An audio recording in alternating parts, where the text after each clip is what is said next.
할렐루야. 코로나 속에서도 우리를 지켜주신 하나님께 감사와 찬양을 드립니다. 안타까운 소식은 수용로교회 원로 목사님이셨던 전필도 목사님 있지 않습니까? 이 코로나에 걸려가지고 이 폐가 갑자기 안 좋아져서 지난 주간에 소천하셨습니다. 그래서 코로나에 걸려서 소천하시는 분도 계시고 또 건강하게 또 아직도 우리가 인생을 살아갈 수 있는 힘을 주신 그런 사람도 있는데, 어떻든 간에 늘 하나님의 은혜를 의지하고 주님께서 불러가시면 감사하고, 이 땅에 남겨주셔도 어떻게 해요? 감사하고, 우리의 인생이 하나님의 손에 있음을 늘 고백하는 그런 복된 심령들 되기를 주의 이름으로 축원합니다.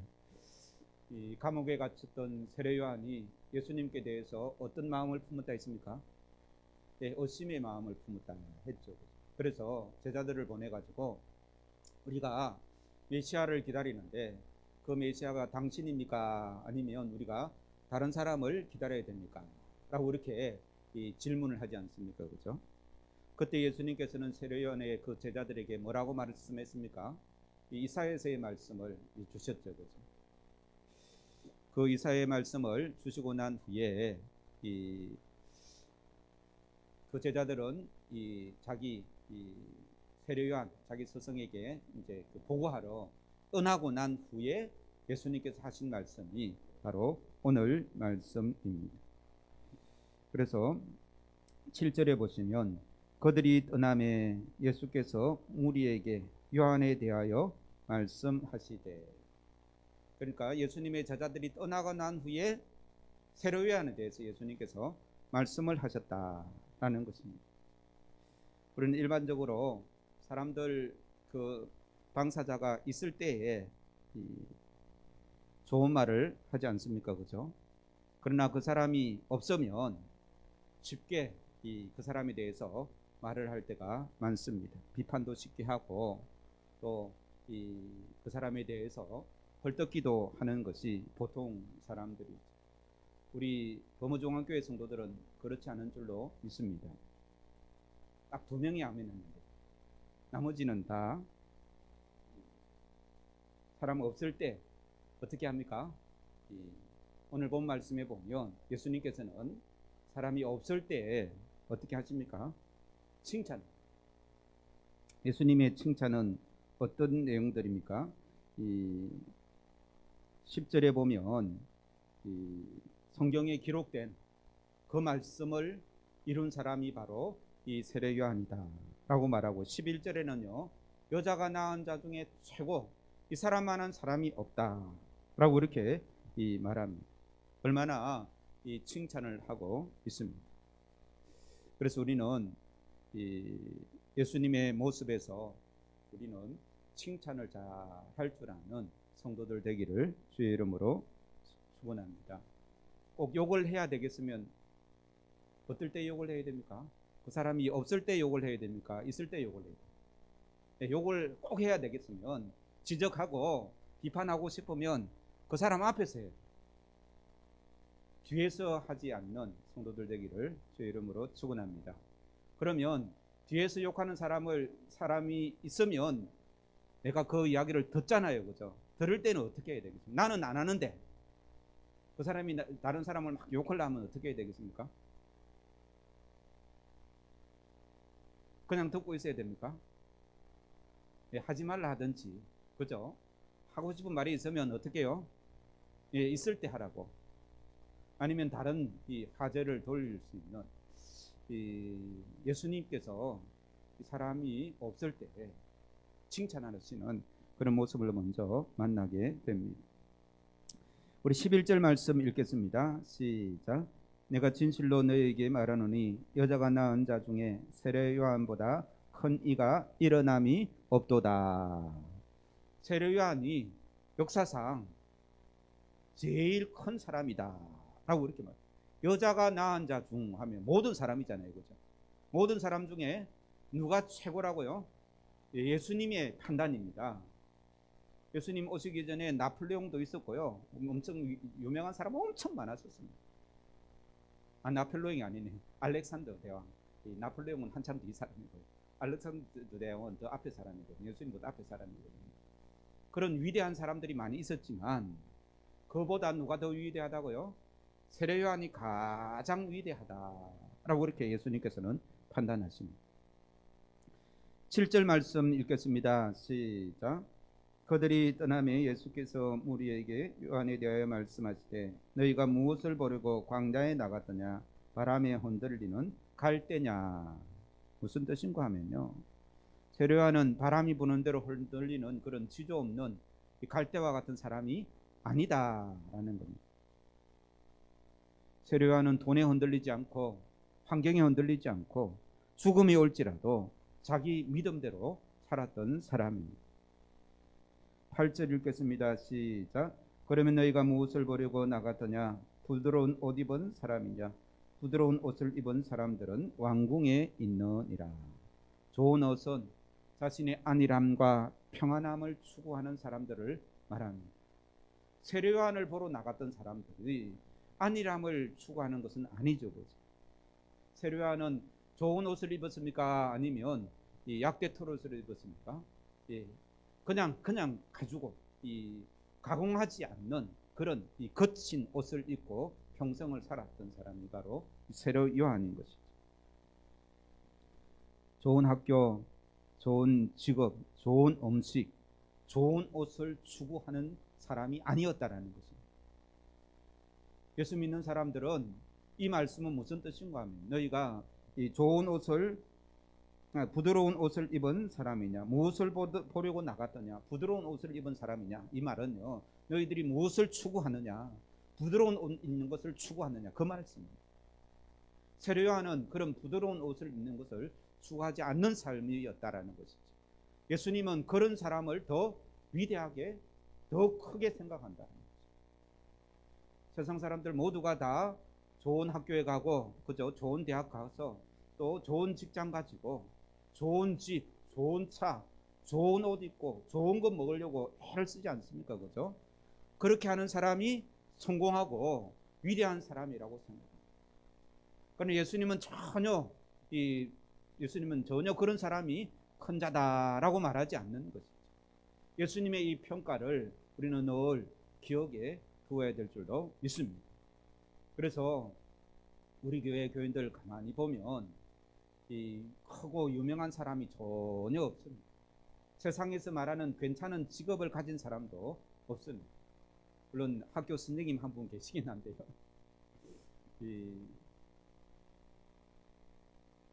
그래서 우리의 시각을, 우리의 판단을 세상 사람들과 꼭 같이 하면 우리 부모중앙교회 성도들은 별 볼 일 없는 사람입니다.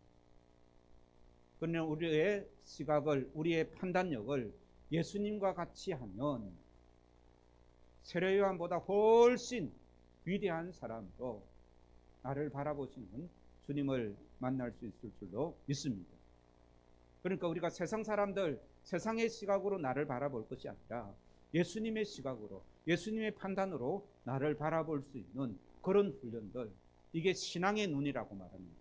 이 신앙의 눈, 예수님의 그 눈으로 우리를 스스로를 바라볼 수 있는 그 믿음의 눈들이 회복되어지는 복된 성도들 되기를 주의 이름으로 축원합니다. 그러면요, 세상 사람들 때문에 힘들어하지 않아도 됩니다.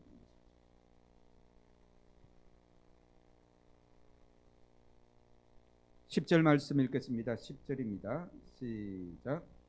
기록된 바 보라, 내가 내 사자를 내 앞에 보내노니 그가 내 길을 내 앞에 준비하리라 하신 것이 이 사람에 대한 말씀이라.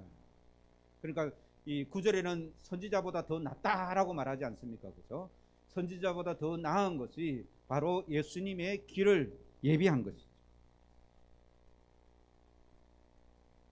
예수님을 기다리고 예수님을 전하고 예수님의 길을 준비하는 자, 이 사람이 바로 세례 요한인데,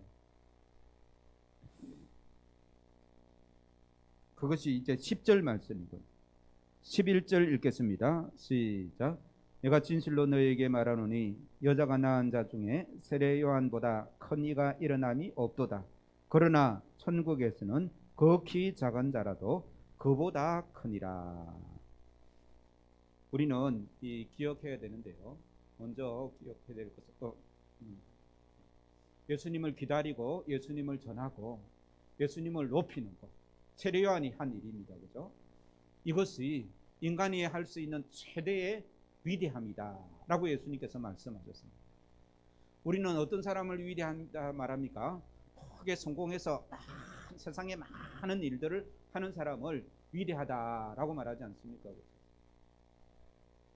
윤석열 대통령이 당선됐는데 만약에 양산 범어에서 고향이 윤석열 대통령 고향이 이 범어라고 생각해 보십시오.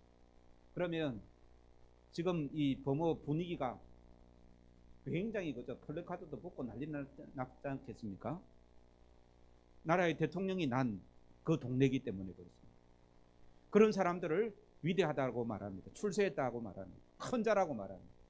그러나 예수님께서는 그런 사람이 큰 것이 아니라 세례요한이 큰 자인데 세례요한이 훨씬 그 사람들보다 더 크다라고 말하면서 예수님을 기다리고 예수님을 전하고 예수님을 높이는 것, 이것이 세상에서 큰 업적을 쌓은 것보다 더 위대한 일이다 라고 예수님께서 평가를 하시는 것입니다.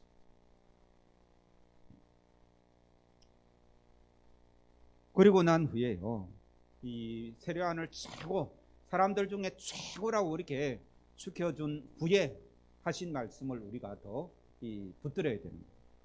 그래서 11절 하반절에 보면 그러나 천국에서는 극히 작은 자라도 그보다 크니라 했는데, 이 그보다는 누굽니까?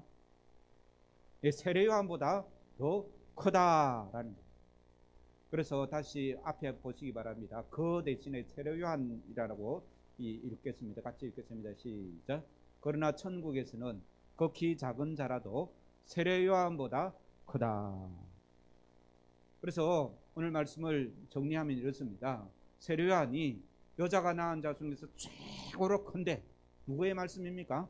예수님의 말씀입니다. 세계 역사서에는, 일반 역사서에는 이렇게 말하지 않습니다만은 예수님께서는 성경에서는 그렇게 말합니다. 세례요한이 여자가 낳은 자 중에 최고 크다.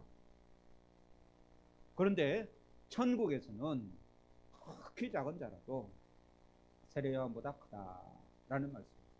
그럼 이 말씀은 무슨 말입니까? 천국에서 제일 작은 자가 누구보다 크다고요? 세례요한보다 크다라는 말씀. 이 말씀을 붙들고 이 말씀에 위로받고 이 말씀에 하나님이 주시는 그 은혜를 공급받는 복된 성도들 되기를 주의 이름으로 축원합니다. 이것이 바로 예수님의 시각입니다. 예수님께서 우리를 바라보실 때 세상에서 볼품없고 괜찮은 직장도 없고 집도 한 채도 없어서 참 이 새들어 살거나 또 이 LH 주택, 그걸 다른 말로 뭐라고 표현하죠? 임대주택에서 살거나.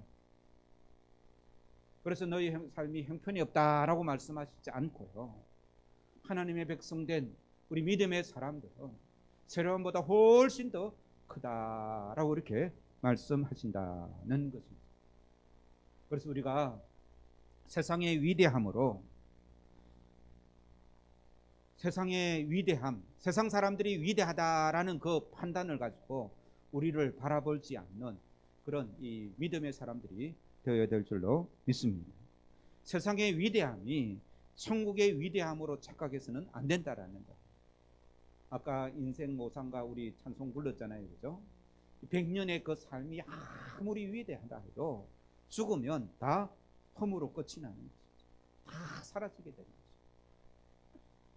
세상의 복과 명성이 천국에서는 통하지 않는다는 말씀인 것이죠. 그래서 가진 것 없고 신분이 형편없다고 해서 괜히 기죽지 마시기를 주의 이름으로 축원합니다. 이 나이가 들어가면 내가 무엇을 했을까? 무엇을 이루어 나왔나? 자녀라도 많고 자녀라도 잘 돼 있으면 그것으로 낙을 삼지 않습니까? 그죠? 위로를 받지 않습니까?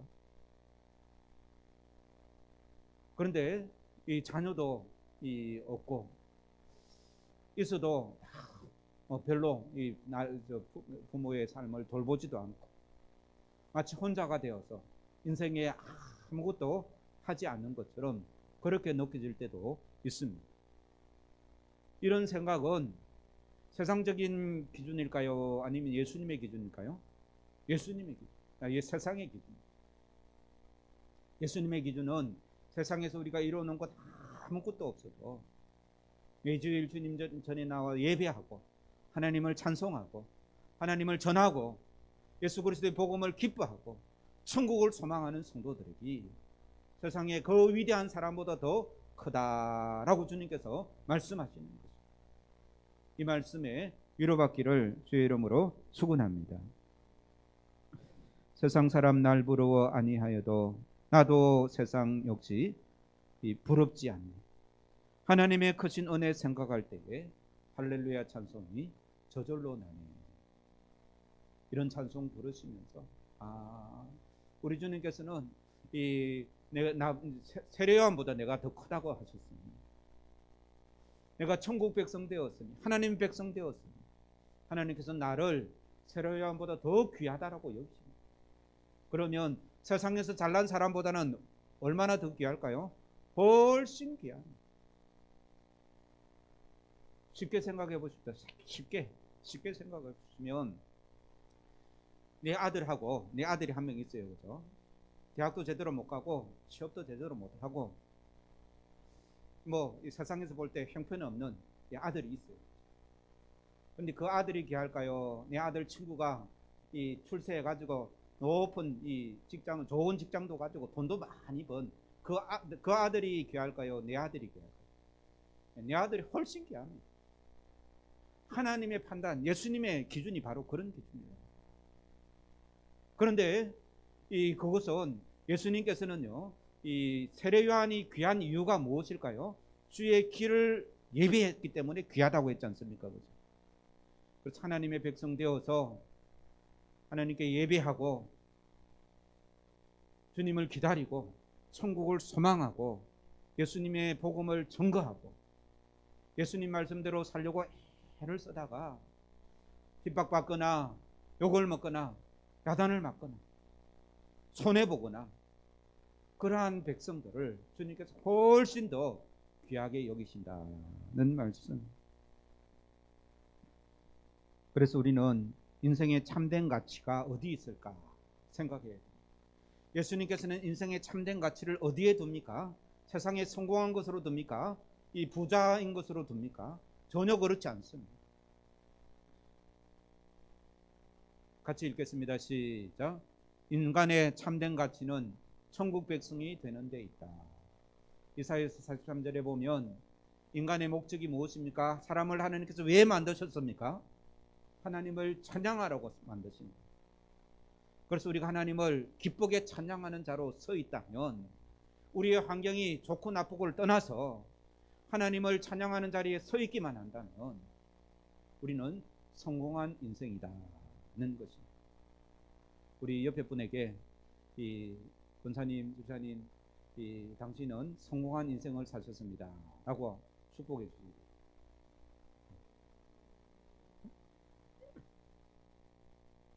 예배의 자리에 앉아 있는 거, 찬양의 자리에 앉아 있고 기도의 자리에 함께하고 항상 기뻐하고 즐거워할 수 있는 삶, 그런 삶을 하나님께서는 성공한 자다라고 그렇게 말씀하십니다. 세상의 기준에 의해서 자기 스스로를 낮게 평가하지 마시기 바랍니다. 예수님의 기준을 가지고 예수님이 보는 시각으로 하나님 백성 된 것이 얼마나 복된 일인지, 얼마나 감사한 일인지 믿음으로 고백하는 귀한 성도들 되기를 주의 이름으로 축원합니다. 그래서 나는 행복한 자다. 세상 기준으로 볼 때는 이런 말을 하면 잘 사는 사람들이, 잘난 사람들이 무슨 소리 하노? 라고 하겠지만 하나님께서는 믿음의 백성들을 그만큼 귀하게 보시고 누구보다 더 귀하다고요? 세례 요한보다 더 귀하다라고 그렇게 말씀하십니다. 그 판단으로 스스로를 바라보며 하나님의 은혜 안에서 승리하는 복된 삶이 되기를 주의 이름으로 축원합니다. 그런 관점에서 12절 말씀 같이 읽겠습니다. 시작. 세례 요한의 때부터 지금까지 천국은 침노를 당하나니 침노하는 자는 빼앗느니라.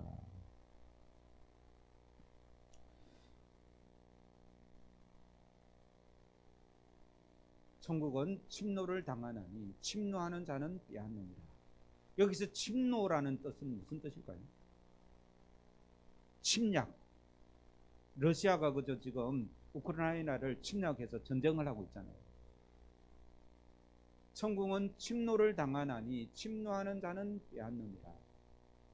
천국을 가만히 있다고 간다는 게 아니는 거예요. 천국은 침노를 당하는데 어떤 사람에게 침노를 당하는가 하면 이 세례 요한처럼 예수님을 기다리고 예수님을 증거하고 예수님의 은혜를 사모하는 그런 사람들로 침노를 당한다는 말씀입니다. 이 말씀을 조금 더 쉽게 이해하려고 하면 이 누가복음 16장 16절을 읽어야 됩니다. 같이 읽겠습니다. 시작. 하나님 나라의 복음이 전파되어 사람마다 거리로 침입하느니라. 복음이 전파되어서 천국을 침노한다는 것입니다. 예수 믿고 회개하여 천국에 들어가기를 애쓰는 자, 마치 침략하듯이 적극적인 열정으로 천국에 대한 반응을 보임으로써 천국을 차지하게 된다는 말씀입니다. 예수님 당시에 바리새인과 서기관들은 천국을 침노했을까요? 침노하지 않았습니까? 침노하지 않았습니다. 예수님보다 자기들의 의가 더 중요했던 것이죠. 그러나 세리들과 창기들은 예수님이 필요했습니다. 예수님께 나아갔습니다. 예수님의 옷자락을 붙잡습니다. 그런 자들이 천국을 침노했기 때문에 그들은 천국 백성이 되었던 것입니다. 천국이라 하면 가슴이 떨리십니까? 우리 성도들은 천국이라 하면 가슴이 떨려요. 복권 당첨이 가슴이 떨리는 게 아니라 무엇이 가슴이 떨리는 거라고요? 천국이 더 가슴이 떨려요. 천국은 염려와 근심과 눈물이 없습니다. 천국은 불면증과 우울증이 없는 세계입니다. 절망과 질병이 없는 곳입니다. 환한 빛, 밝은 세계, 상상할 수 없는 편안함, 더 이상 바랄 것 없는 그런 만족한 삶을 누리는 것이 바로 천국인 것입니다. 그래서 감사와 감격과 기쁨이 충만한 그러한 상태가 바로 천국의 상태입니다. 설교 전에 불렀던 찬송가 234장 이 가사에 보면요, 괴로움 없고 죽음 없는 하늘나라 올라가 그 생명의 강가에서 편히 쉬겠네. 또 천국에는 해와 달과 별과 등불 없어도 하늘나라 밝음이 찬란하게 비치니, 이런 천국을 소망하는 복된 성도들 되기를 주의 이름으로 축원합니다. 천국을 소망함 없이 어떻게 천국을 침노할 수 있겠습니까? 천국을 사모하는 수많은 영혼들에 의해서 지금도 천국은 침략을 당하고 있다는 것. 그래서 예수님께서 이 침략한다라는 단어를 썼던 이유가 무엇일까요? 그냥 천국을 소망한다라고 아니고 천국을 침략한다라고. 그만큼 적극적이고 애를 써야 됩니다.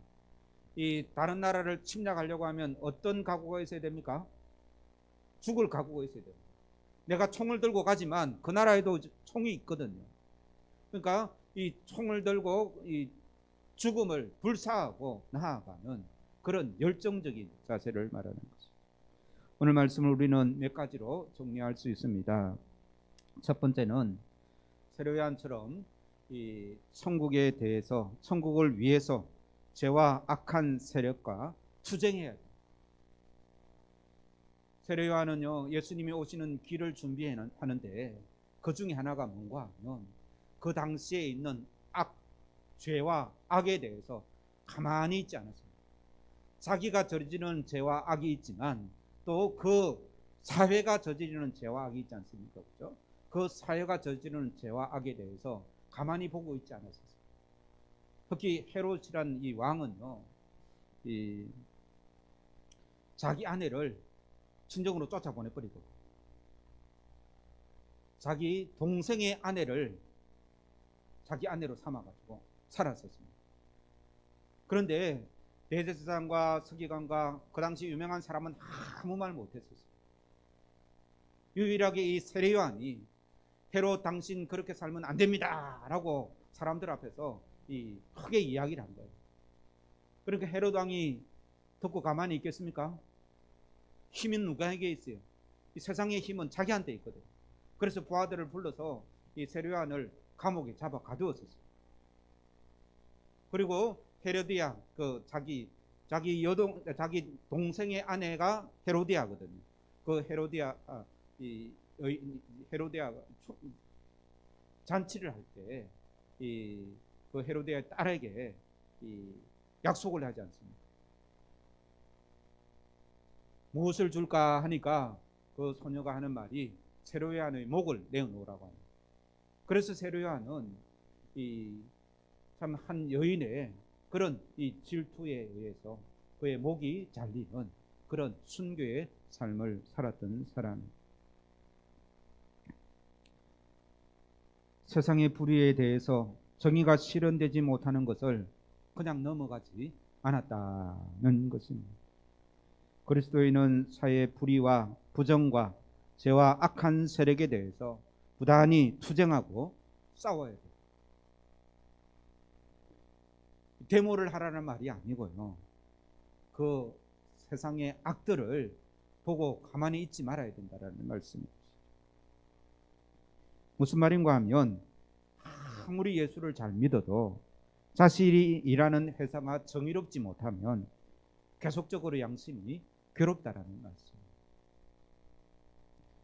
탈세하면서 사업을 하는 사장이 작은 교회에서 열심히 교회를 섬기고 11조하고 열심히 헌금 생활한다 해서 무엇이 문제입니까? 탈세하는 게 문제다. 그의 영혼은 하나님 앞에서 늘 괴로울 수밖에 없다라는 것이죠. 교회에서 목사가 되고 권사가 되고 집사가 되어서 봉사를 많이 하여도 집에 가서 부부 싸움하면 그 영혼이 평안하겠습니까? 그렇지 않죠. 우리 교회와 우리의 삶에 정의가 있어야 돼요. 그래야 하나님의 나라가 자리 잡습니다. 세례요한이 그러한 삶을 살았던 것이죠. 우리 또한 천국을 침노한다는 이런 이 세례요한의 삶을 본받아야 된다는 것입니다. 두 번째로 세례요한은요, 이 세상을 비판만 한 것이 아니라 이 예수님의 오시는 길을 예비했던 것입니다. 보라, 세상 죄를 지고 오는 하나님의 어린 양이로다. 그는 흥하여야 하겠고 나는 쇠하여야 하겠다. 누가 했던 말입니까? 세례요한이 예수님을 보고 한 말씀인 것이죠. 그는 예수님을 맞이하고 예수님을 전했던 것입니다. 이것은 세례요한이 세상의 불의에 대해서 정죄하는 것, 불의를 사회적으로 그것을 잘못했다라고 말하는 것과 또 다른 주님이 오시는 길을 예비하는 삶이었던 것이죠. 우리의 삶에도 예수님의 복음이 전해지는 은혜로운 삶이 되기를 주의 이름으로 축원합니다. 세상 사람들이 나를 보고 예수님을 믿어야 됩니다. 누구를 보고 믿겠습니까? 세상 사람들이 예수 믿는 사람들을 보고 예수를 믿지 않습니다. 우리 교회가 이 전도를 해야 되는데 누가 전도를 하겠습니까?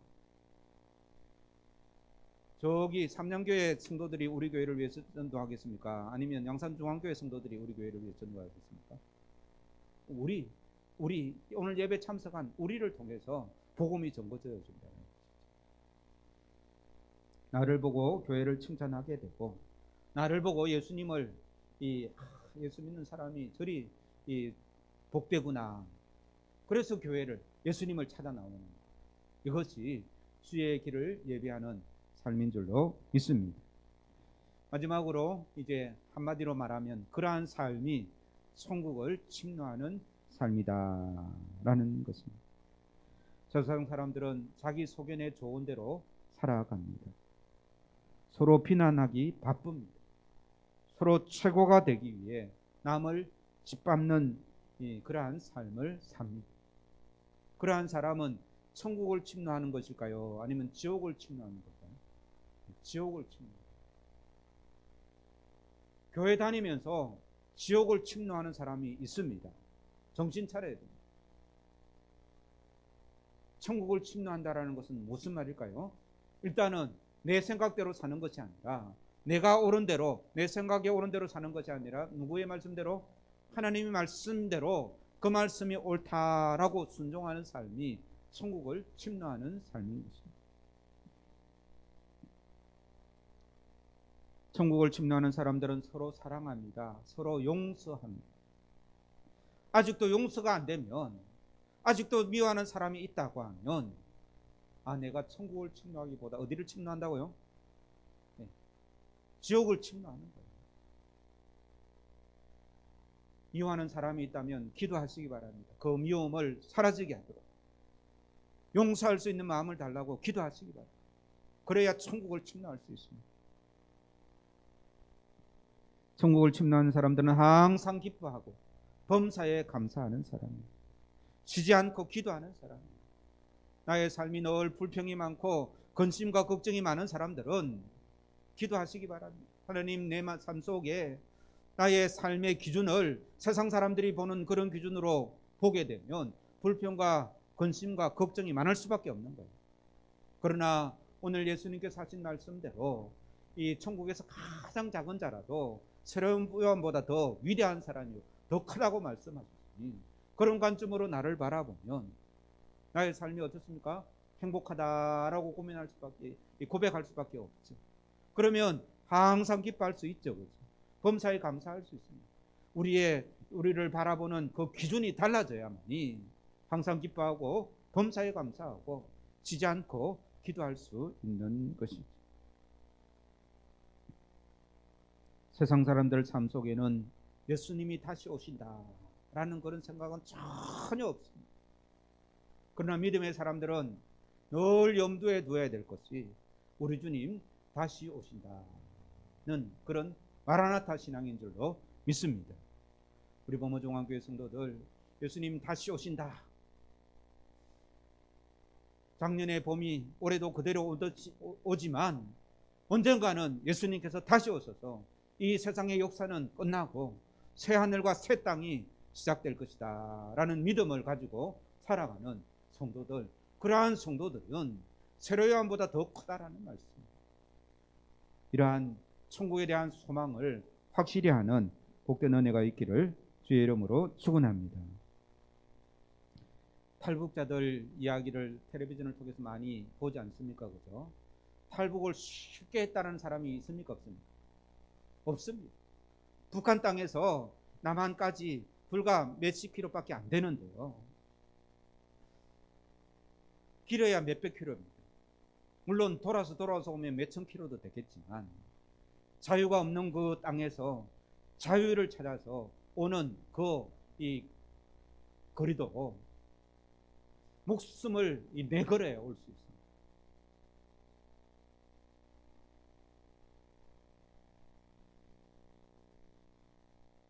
그럼에도 불구하고 목숨을 내거는 그러한 위험에도 불구하고 자유를 쟁취하기 위해서 대한민국을 침노하는 많은 사람들이 있지 않습니까? 우리도 탈북자들과 같은 심정으로 천국을 침노해야 될 줄로 믿습니다. 천국이라는 단어만 들어도 가슴이 뛰고 설레야 됩니다. 우리가 믿음을 지킬 때 사람들에게 핍박받고 무시받고 손해를 좀 본다고 해도, 그러나 우리에게는 천국 소망이 있기에 이 모든 두려움들을 이겨내고 천국을 침노하는 성도들 되기를 주의 이름으로 축복합니다. 우리 찬송가 458장